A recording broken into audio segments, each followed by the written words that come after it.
Hello and welcome to Mythmakers. Mythmakers is the podcast for fantasy fans and fantasy creatives, brought to you by the Oxford Centre for Fantasy. My name is Julia Golding. I am the director of the centre, and I'm also definitely a creative in that I write novels and many other things. And today, as we approach the season of Halloween, I am joined by Jacob Rennaker, who is often my podcast pal, because we thought we would take on the subject of werewolves and vampires. So get ready with your fancy dress for Halloween, because we are going to be talking about your favorite spooks. So, Jacob, you're going to be leading the conversation today, but do you want to just tell us a little bit about your Halloween memories? Have you ever gone out dressed up as either a werewolf or a vampire? I have not, but I have played a vampire in a middle school play. This Okay, is you are something definitely most people don't know. Most people in, I think, my family don't even know okay. There we go. So we've revealed a secret, exclusive to. that. Right. Okay, so off you go. Where do you want to start? Vampires or werewolves? Who gets first? Start with vampires. Let's let's do vampires. Just kick it off with vampires. Unless we want to work up to vampires. I'll start with vampires. Why not? They certainly seem to be the most persistent in kind of the spooky genre, certainly in popular um, novels, films.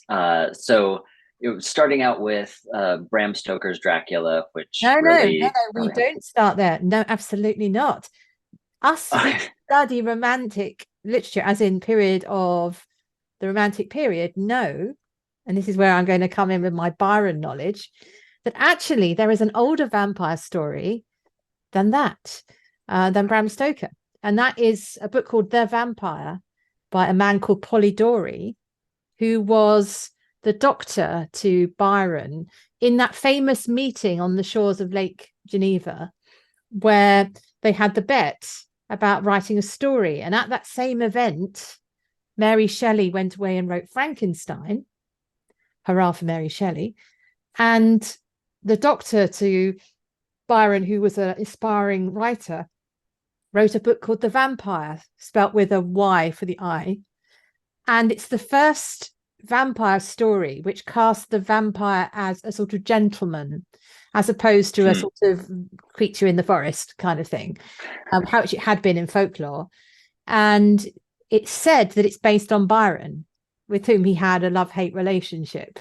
Because Byron was a bit vampiric. You know, if you think about the image of the vampire and the way he treated people, I'm not a fan of his interpersonal relationships with Byron. He needed some serious therapy. And so that is actually what then feeds into your guy. So you can now bring us into the later Victorian period. And who do we get? Yes. Yes, Bram Stoker, uh, was probably, as I say, that's starting with probably the most popular Yeah. vampire novel, Dracula, an epistolary, and it definitely holds up in terms of form. Really intricately crafted tale, and the archetypes that continue through strongly to today. You have every few years or so there's a reimagining Mm. of Dracula in some way, shape, or form, right? So one of the most recent ones, he was, of course, reimagining or just retelling the main, primary story or following certain characters. There's the Voyage of the Demeter, recent film that kind of follows the ship, uh, as the Dracula's body and dirt and coffin are being transported. You have kind of an episode where it's on a ship, and so this is kind of focusing in on that. It's kind of a horror story taking place kind of more contained on a ship. Um, so people are fascinated with lots of different aspects about Van Helsing as this kind of archetypal supernatural hunter, somebody who has arcane knowledge. There's been a few different films, one starring Hugh Jackman, that was a mixed bag, but fun. and you have reimagining Van Helsing as a female character in a few different kind of television adaptations. So there's certainly a lot of meat there for people to revisit and reimagine. Something that I stumbled across a few years ago was the Icelandic translation of Dracula. Are you familiar with this, Julia? Powers of No, no. Darkness. So it's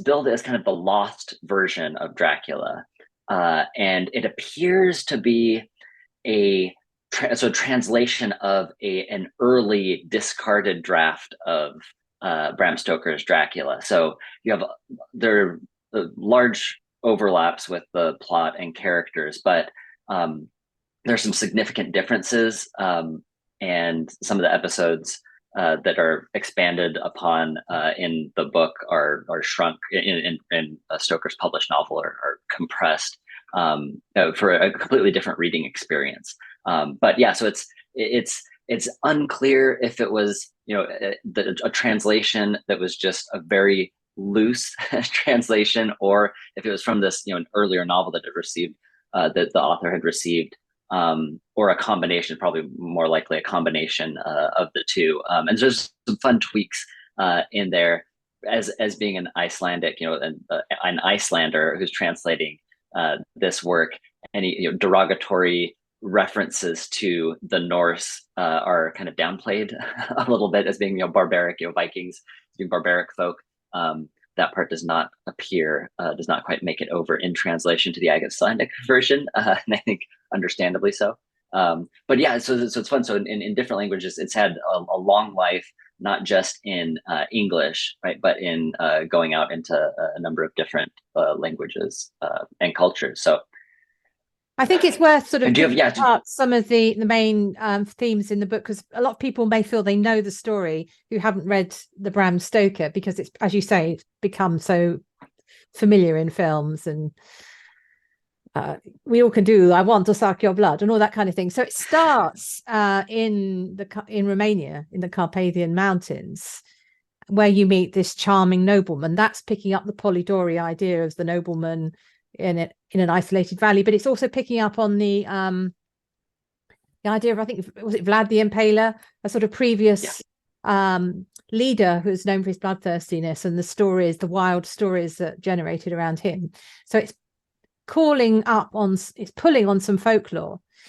And then I think it's Jonathan, the character, isn't it? He escapes, but the problem follows him. And I think that's the voyage you're referring to, because the other part of the story happens in various places in England, including Whitby. And if you go to Whitby now, it's all Dracula. I mean, the whole thing is the whole place has become a sort of goth paradise. I mean, maybe goths don't have paradises. That might be, but anyway, a goth universe. So it's a case where a book has seeped out into a town and made its sort of reputation. I mean, Whitby's also known for Captain Cook, but I think the vampire influence on Whitby is far stronger. There's some other things that are interesting in this version of it, which is sort of late period Victorian. It's part of the Victorian Gothic. You can think of other books in the same sort of Gothic monster genre. It's quite a lot of them. They're kind of Victorian superheroes, if you think about it, because Count Dracula, he can shapeshift. And a lot of the things which we have as a sort of connection with vampires sort of start there. The idea of holy water and stakes, and wooden stakes being a way of killing them, not having a reflection, those things all start in this period. And in fact, one of the fascinating little bits of trivia which my social media team dug up was that the reason why vampires aren't supposed to have a reflection in a mirror is because old-fashioned mirrors used to be backed by silver. And silver is one of the things which is supposed to be the sort of killer of a vampire. So the idea it kills and werewolves too. supposed to sort of negate the image somehow, which is an interesting theory. I don't know if it's true, but it seems a nice theory. So there's all these the vampire folklore, but I think there's a huge thing here which the 19th century vampire has then put into 20th century and 21st century, which I'm sure we're going to talk about now, is that vampires are considered to be sexy. It's about a form of sublimated sex, the without actually the idea of being bitten and having your turning women into sort of vampire maidens, all this kind of stuff. There's a kind of harem thing that he has going. There is an element of a sort of adult pleasure going on in vampires, which you don't get with an ogre or a troll or anything like that. Not usually. And I think you can see that thread if you just think of who is cast in the movies to play these characters and what the modern version of vampires have done with it. It has taken that element very much more strongly, with some exceptions, which we'll get to when we talk about the modern period. Right. So I think that Bram Stoker, and there's also a connection here to the theatre, because I think Bram Stoker often wrote, I think it may even started as a melodrama. But anyway, he was from that world of the Victorian stage. So there's a connection there to, the mustachio twirling villain of Victorian tying maidens to train tracks. It's got that kind of heightened silly drama in it, which is quite enjoyable if you sort of go with the make-believe. And the other thing I'd say about it, that actually there's some interesting female characters in Dracula. And I think her name is Minnie, I think. Not Lucy, the one who comes to a sticky end, but the other one, because she's got a typewriter and she's sort of an early woman, a new woman, sort of she is more active than sometimes the heroines were in Victorian novels of the same period. So you can see how that then transfers for them to be the vampire hunters of the female Van Helsing and of course Buffy later on. You can see there's sort of a growth of a female character here coming out of that. Right. So should we move on from Bram Stoker? Because I think what then happens is, of course, that the story gets picked up by early Hollywood. It's one of the sort of early films, isn't it? Where you get Bela Lugosi. Yes, kind of iconic. As Count Dracula, and that's So it has a life definitely on film, in other novel adaptations. The one that I'm probably most familiar with and kind of the earlier period is the mid 50s with Richard Matheson's I Am Legend, which is a kind of development of vampires. So in I Am Legend, and it was adapted into a film with Will Smith, but in the film adaptation, the vampires are depicted more as zombie like creatures, whereas in the novel itself, they're definitely vampires, kind of referred to as such. What's interesting with Matheson's treatment is he kind of tries to come up with scientific reasons why vampires would react the way they do to garlic, to sunlight, to metals, and so it's really interesting in that sense, kind of trying to provide a more kind of rationalistic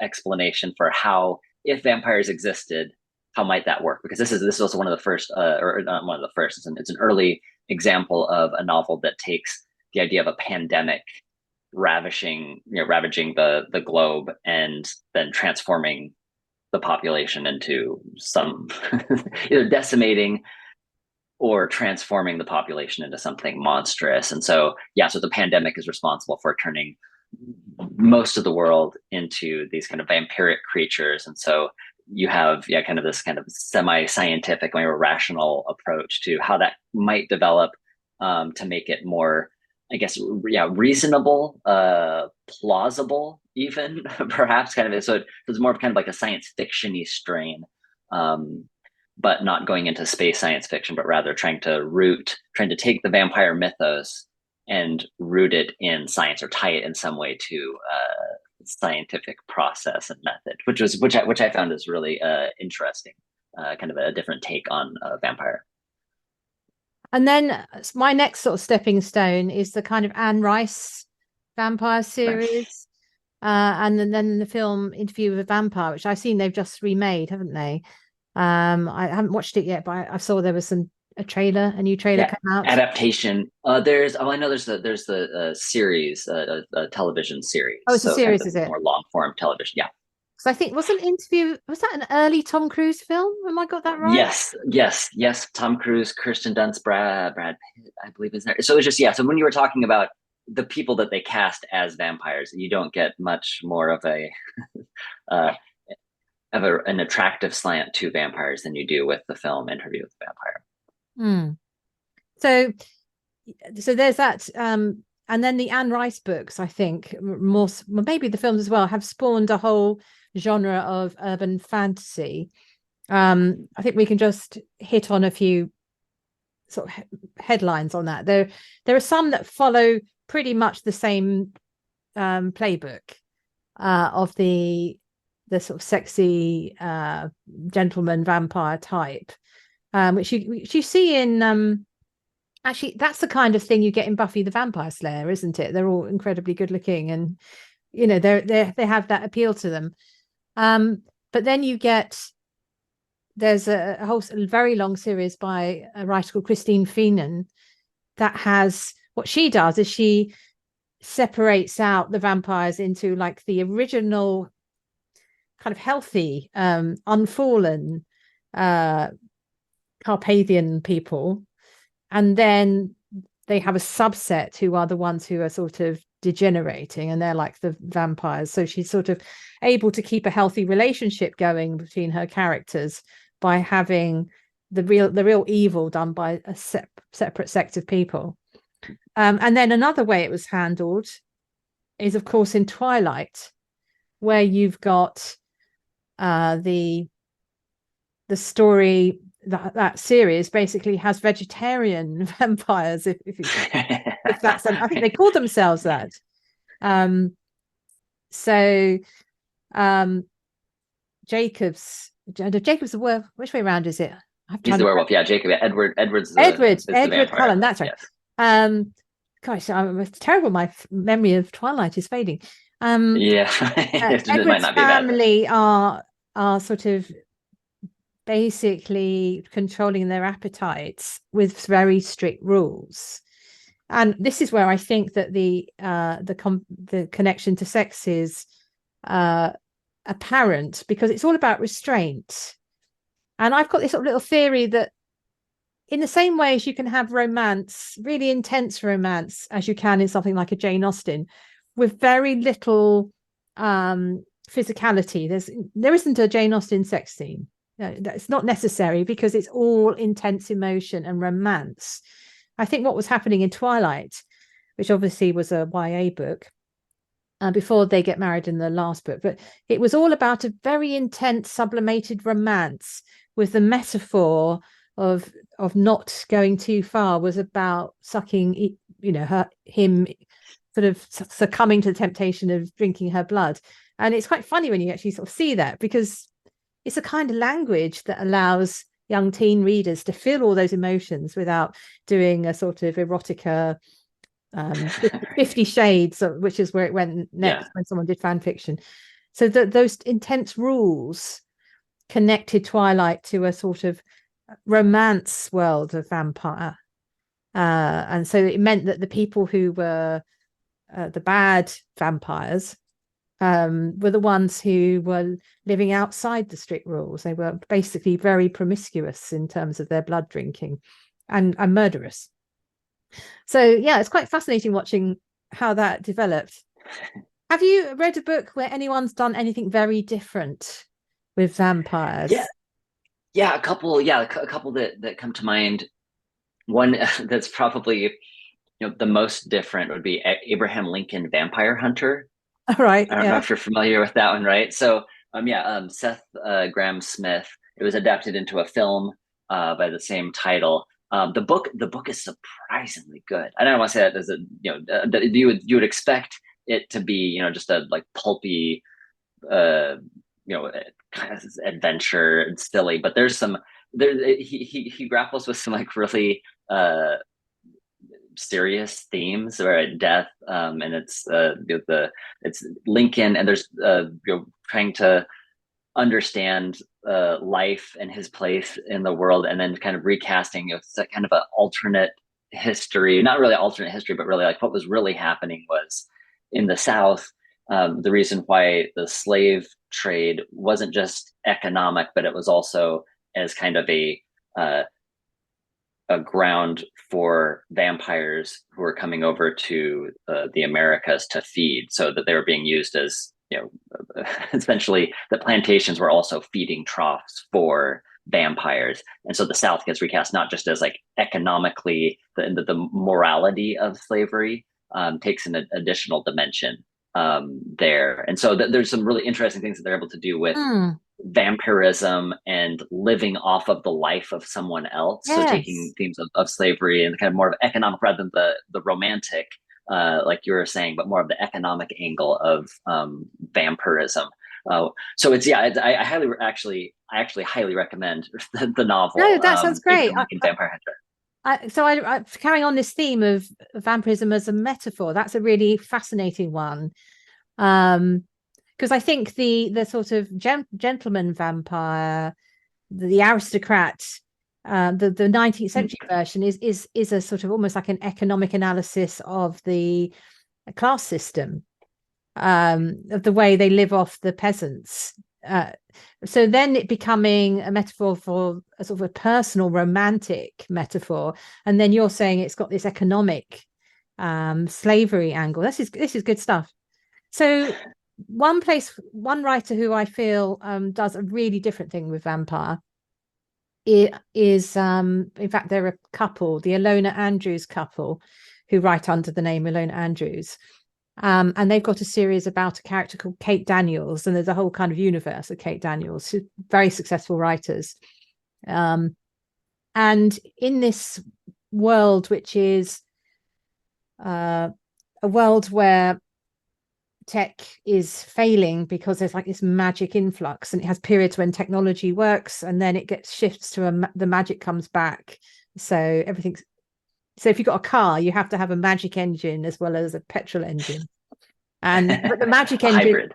takes, yeah, a hybrid. Exactly. I mean, again, there's another sort of mocking of our ways, isn't there? You have to take 15 minutes to get the magic engine working by chance. It's great. Anyway, but what they've decided to do with vampires is in this, it's got elements of dystopia in this world, that if you are dying and you want to get a sort of some money for your family, you can sell your body, like selling your body to science, to people who they basically take human bodies and then they sort of pilot them. So for them, it's more like the zombie idea, but the the vampires are like husks of people who then get super strong and other things, which are piloted by this corporation, who are using them as labor and as kind of armies. And it's a very, very different way of thinking about it. And when I didn't start at the beginning of the series. I came across it by dipping into a book that was way in a completely different, it was very established narrative by then. So they'd stopped explaining and I just couldn't get it to start with. So I had to go back and read the first one and think, oh, right, that's what you're doing with vampires, because it's the opposite of the attractive, sexy vampire. These people they've gone for, well, what's the opposite to that? And I suppose there it's saying that rather than the vampires do have the ability to sort of attack people, but actually it's humans living off vampires and using it's like switching the whole model. So that's quite an interesting take on vampires. Yeah, that's great. I'll have to look at that. Yeah. No, the Kate Daniel series is great fun. It's one of my I follow it. That whenever there's a new one out, I will get it. I think it's at least 10 books or so long, but they're very prolific writers. And it's the vampires are one segment of their world. It's just one part of the magic economy. Nice. So yeah, Last one, I'm gonna read I definitely Abraham Lincoln Vampire Abraham Hunter. Lincoln Vampire Hunter. Yes. Yeah. Last one I just want to make sure and mention is The Historian by Elizabeth Kostova. And that one, I feel like I kind of want to end with that one. It's almost kind of a return to Stoker, where it's taken more seriously and more historical research. So it's this is another one that I highly recommend. It's really a literary vampire novel that is blending history, monastic history, Carpathian history, and folklore, and weaving those together with kind of and whereas in Stoker's Dracula, you have through epistolary form, you're kind of piecing things together to find out what's happening in real time or slightly staggered time. This one is really kind of trying to uncover a mystery that's happening 1,000 years or so ago, and a present day timeline, and the main character is a historian that's looking to this time period. And so it's really well done in terms of research. And she also cites all of her sources that she used in creating this novel. So it's clearly well thought out, well researched. Pacing's great, and so if you want something that is a little more literary in your vampire fare, then I would recommend The Historian. Great. Okay, let's turn now to werewolves. What did you find out about the origin of werewolves? I was having a little rootle about in this. What did you find out? This is where werewolves is where that is a little more. It certainly isn't as prominent culturally. One of I want to say in terms of novels, The Werewolf of Paris in 1933 was one of the first ones as I was kind of looking into this. Did you find anything that was... Yes, I did. I can raise you the Epic of Gilgamesh, which is the known Western prose. So this is thanks to Westport Library Guides. It says that that Gilgamesh jilted a potential lover because she turned her previous mate into a werewolf. So yeah, dangerous women turning lovers into werewolves. And another version is the Greeks apparently got into the act because Zeus turns Laocoon and his sons into wolves. This is all thanks to Westport Library, so do go and look at their article.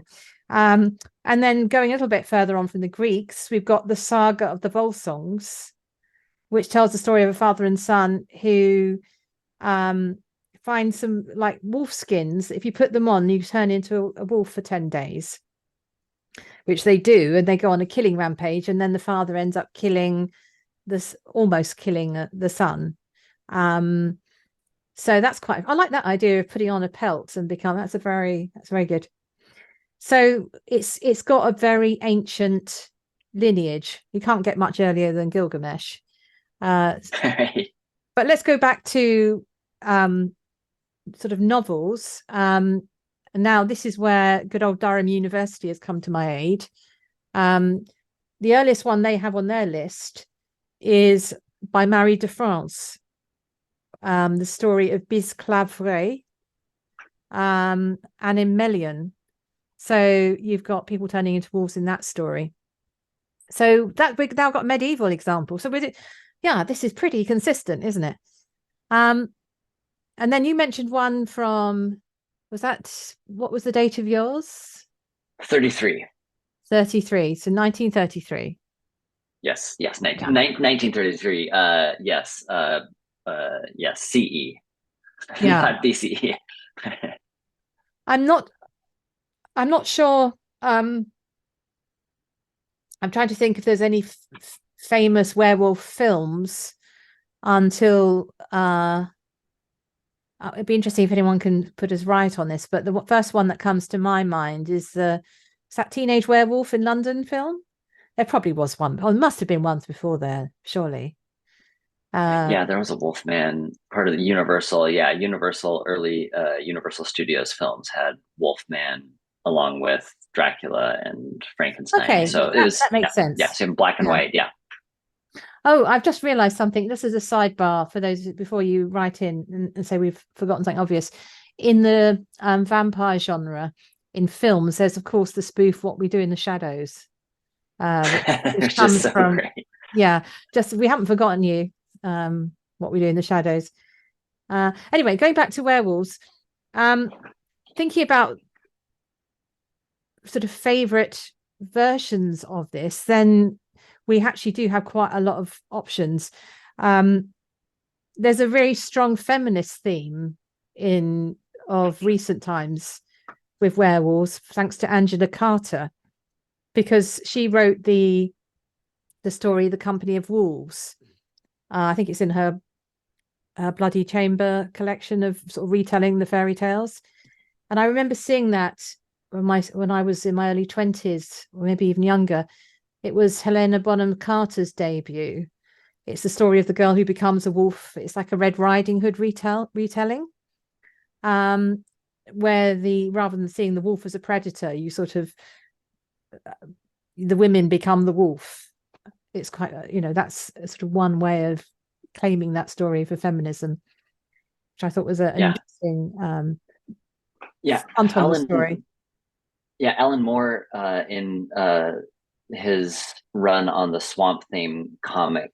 So Swamp Thing had it was kind of an anthology horror going through. They had a whole new arc that was called American Gothic. So it's taking all these Gothic ideas and as a British author, kind of exploring those in America and kind of largely in the Southeast America. But they had similarly an entire kind of well received issue that was this kind of, again, the female kind of reclaiming this idea of feminist empowerment through werewolf, or with the link between the moon, the cycle of the moon with werewolves and the feminine.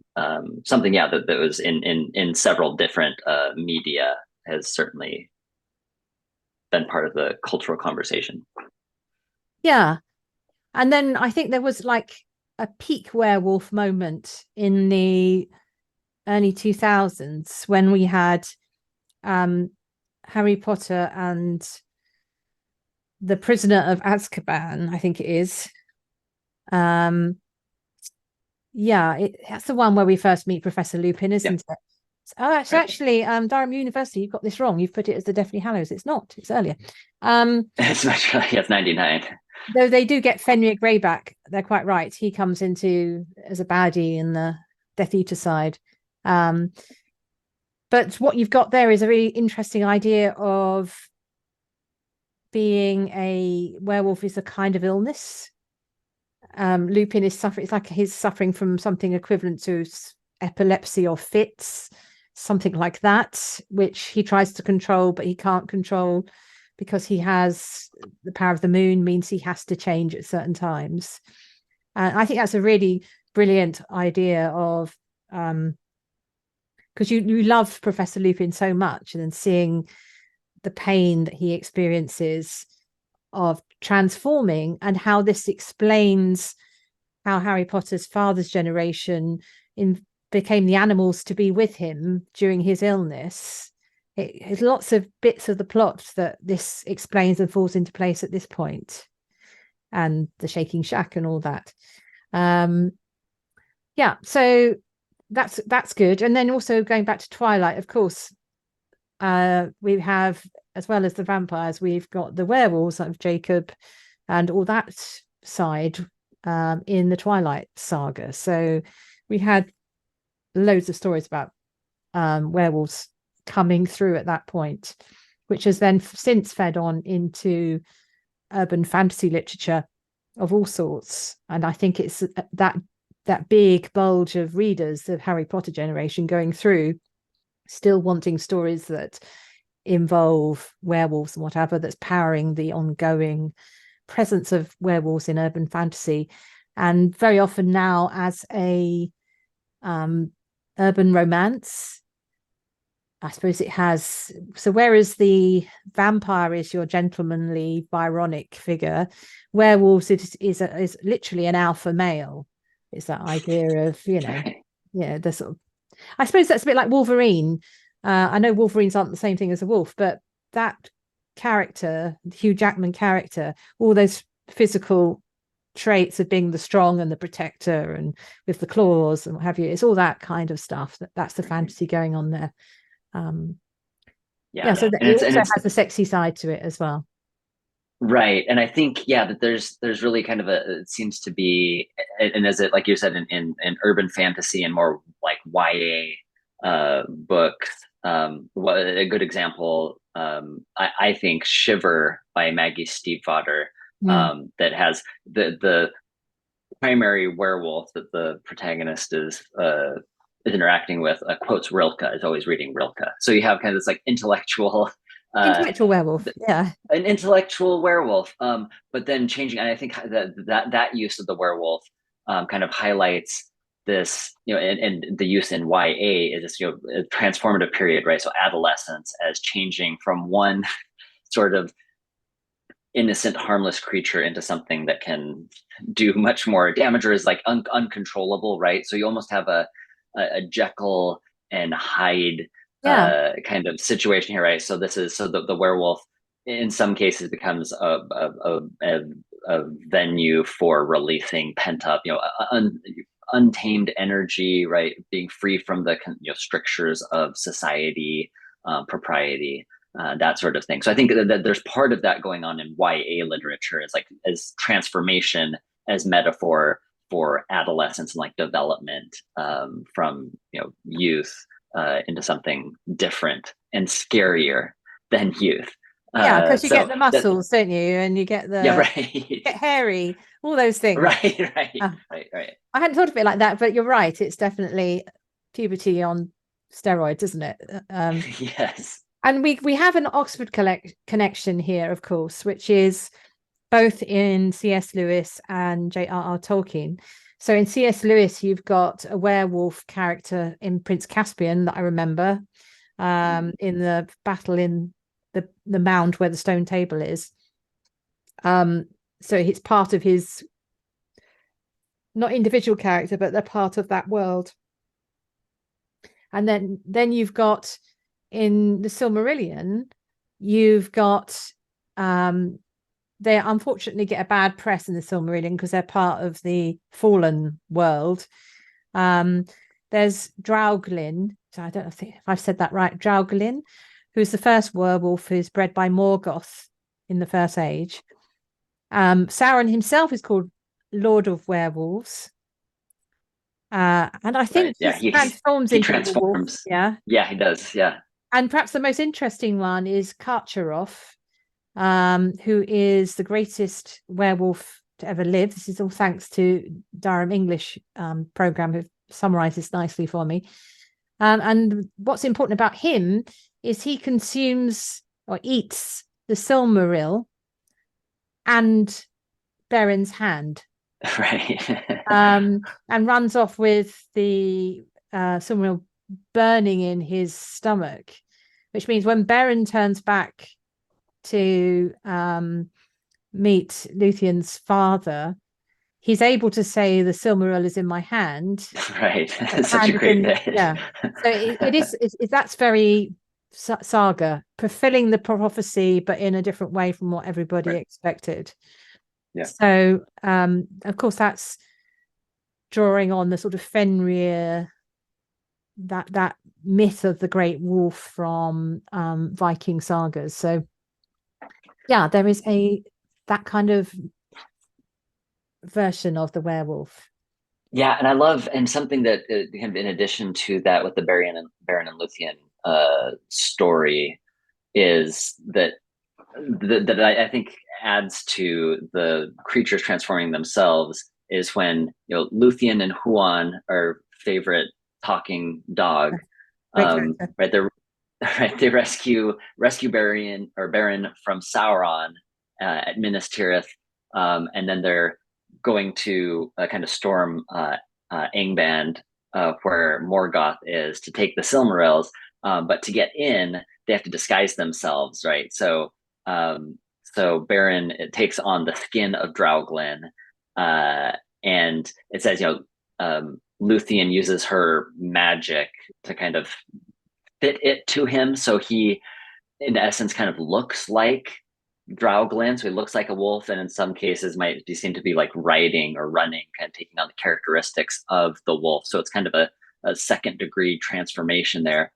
And as he's running in, Luthien takes on the skin of Thorin Wethil, who was this vampire, like some sort of bat creature that's not really fleshed out well. So you have this kind of werewolf creature and bat vampire creature who are the best of friends and lovers. And this passage, I want to read this passage because it's just so great. This is great. I love this. Both the spookiness as well as kind of the romantic connection. So this is from the Silmarillion. Beren became in all things like a werewolf to look upon, save that in his eyes there shone a spirit grim indeed, but clean. And horror was in his glance as he saw upon his flank a bat-like creature clinging with creased wings. Then, howling under the moon, he leapt down the hill, and the bat wheeled and flittered above him. So this kind of like play, this romantic play, run, frolicking in a very horror-laden sense. It's just so great. Yeah, so you have this kind of ideal kind of platonic ideal of a couple, of kind of a separated couple from two different worlds joining together to then kind of change each other and each other's cultures. But then, like here in this episode, they're changing themselves as well. They're kind of unified in their changingness as they're working together to then steal one of the Silmarils for to go back so that they can be together again. So it's kind of like multiple iterations of like transformation, both like physically, culturally, and then as we find out, later, that kind of in terms of their lifespan and how they're categorically considered in the afterlife, Beren and Luthien, this kind of transformation, changing categories, that nothing is truly fixed, but that there are costs for changing from one category or realm into another. That is really fascinating in the Silmarillion and the Legendarium as a whole. So have you got a favorite contemporary werewolf story that you like reading? That's a good question. I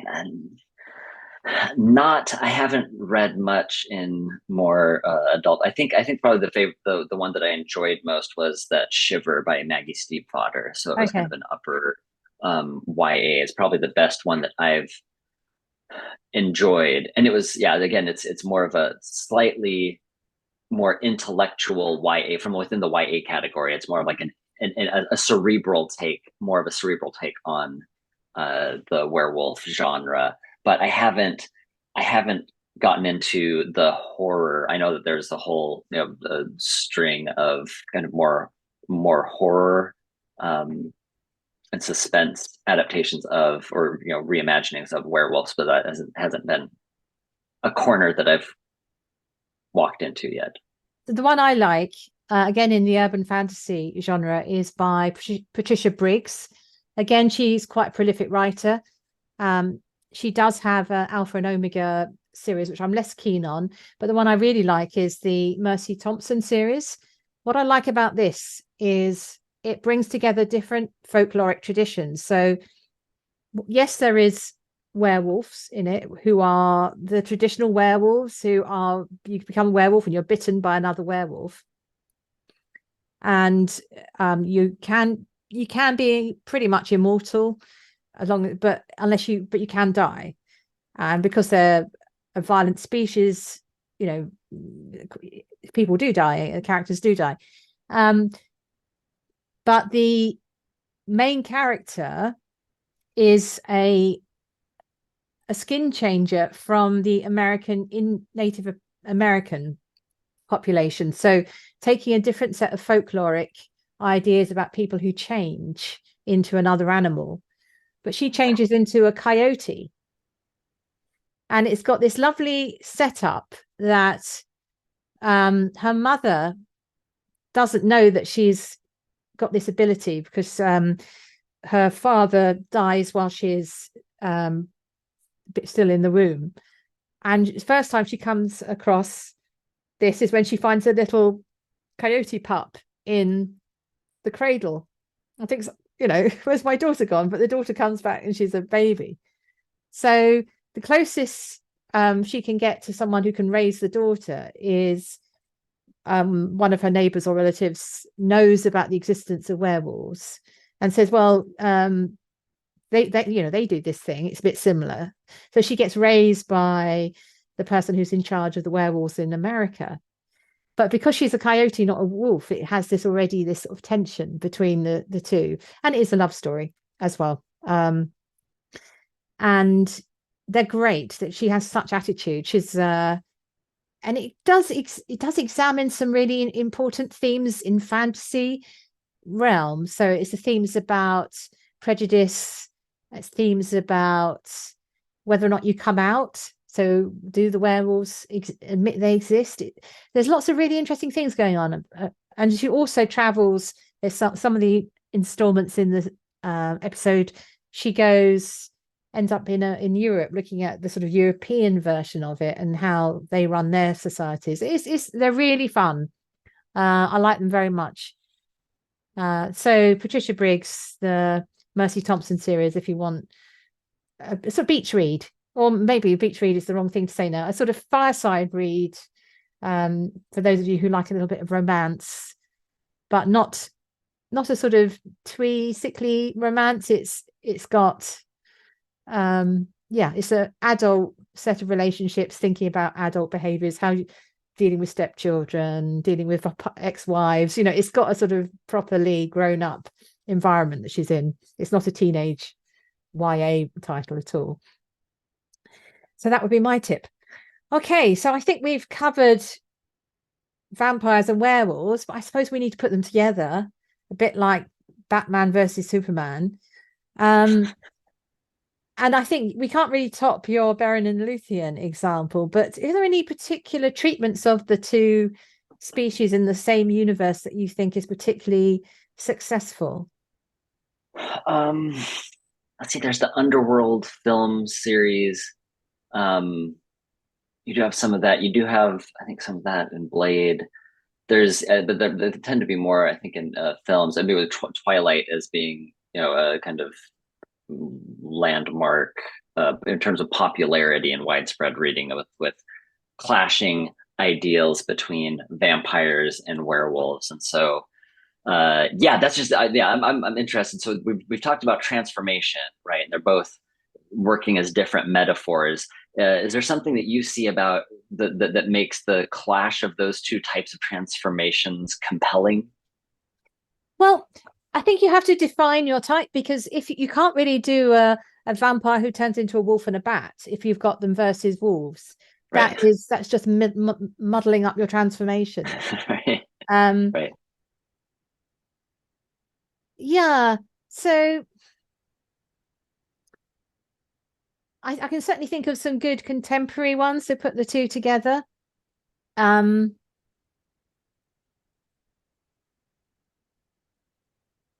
But I think that they're put together in the same world, because in a way that it's like if you're writing about the night, they're creatures of the night. This is the Halloween theme.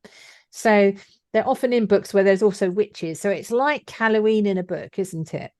And right. They also, so you could write it where quite often the populations are living alongside each other, like rival nighttime populations. And there you've got this idea of they have different rules, but they are equally powerful. I think that's why it works. So they're both super strong. They're both pretty indestructible. They both have their, mixing my metaphors, they both have their kryptonite. So, the silver for the werewolves, and I don't think people really do the garlic very often now, do they? But certainly the stake through the heart and beheading, and again, silver in some cases, or some kind of faith object. It's quite interesting in modern treatments of vampire. Often it's more than just a cross. It might be whatever your faith object is. So if you're Muslim, it will be a symbol of your faith, and If you're Hindu, it'd be a symbol of your faith. So it's the idea that your faith overcomes that darkness. So I think that's probably where it comes, the idea of the things that go bump in the night, isn't it? That's where they come in. Yeah, and it's interesting. Yeah, you said that they're both the creatures of the night. So if you open up the door for the possibility of vampires to exist in your world that you're creating, then it almost, is that, does it end there, or is there the possibility of other kind of supernatural creatures? And so if you want to open it up, open the fantasy door up wider, then either starting with werewolves and then opening up the possibility of vampires. So it is I think, a slightly more inclusive approach. But I liked what you said about the kind of the two different societies, right? That are kind of, so it becomes kind of I wouldn't say like class warfare, although you do see, I think, in some of the treatments of vampires as being the more civilized, right, and the werewolves as being kind of almost representing non-aristocracy, right? Well, usually, yeah, vampires are seen as high society, and then werewolves as being at least treated That's absolutely right. The werewolves are sociologically. on building sites and things, or running bars. Yes, and vampires have got right. like nightclubs and castles, or Gothic houses. Yeah, so again, Right, there's that sense of a class structure right. in a way. So I think the where we might want to end is these things have been done again and again and again, that they're like a kind of shorthand that people can say, right, I'm going to put a vampire in it, and certain things fall into place. And the problem is it may no longer be original. Mm-hmm. You think it's now possible to actually do something in the vampire werewolf world which is original? Yes, that's always possible. And so Yeah. it's up to one of our dear listeners to take that challenge on and take it. But I think, yeah, I think always, like you said, like if, like we mentioned with the Abraham Lincoln vampire hunter, right? So like the economic metaphor. So if you're looking at vampirism, werewolfism, if you're looking at that not just as a kind of mechanic that you're using in writing, or just as a trope, or an image, a visual that you're looking at, I think really exploring the idea of transformation and the different ways that occurs, using it consciously as a metaphor for something to explore a question of transformation, of changing from one category to another. I think there's still that, as long as there's, in our contemporary world, as long as there are tensions that come from changing categories, transitioning in any way, shape, or form, I think it can be relevant and can be informed by unique approaches to the idea of transformation in our own day.